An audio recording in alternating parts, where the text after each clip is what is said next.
Today, we'll be on the campus of Qualcomm, the world's leading wireless technology innovator.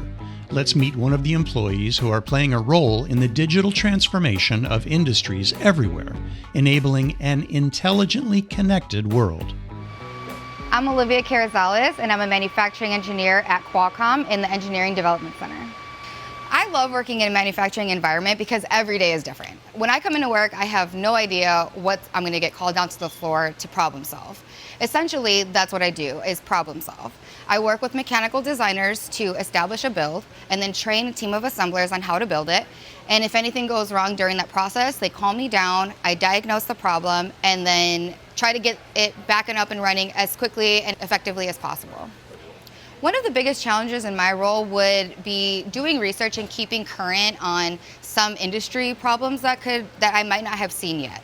So even though I haven't seen it thus far in my career, it could be coming up tomorrow, and I need to be vigilant and be ready and prepared for anything that comes my way.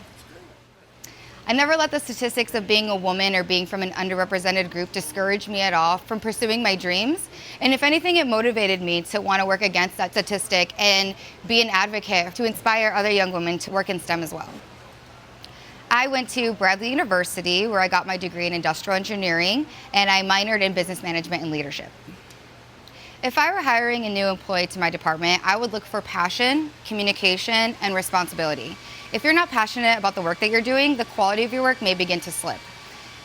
Communication, because you can be the smartest person in the room, but if you can't communicate those ideas to me properly or the team around you, nothing will come of it.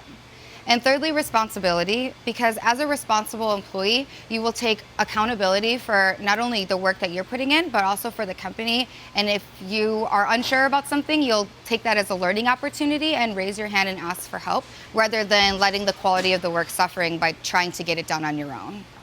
The best advice that I like to give to students is to try things out. Just try new things, whether it's building a robot at home, working on a car with your dad, watch a million YouTube tutorials. Figure out what you're interested in and what you're passionate about, so that way you can go and make a career out of it. Because the cheat code to life is, if you love what you do, you never work a day in your life.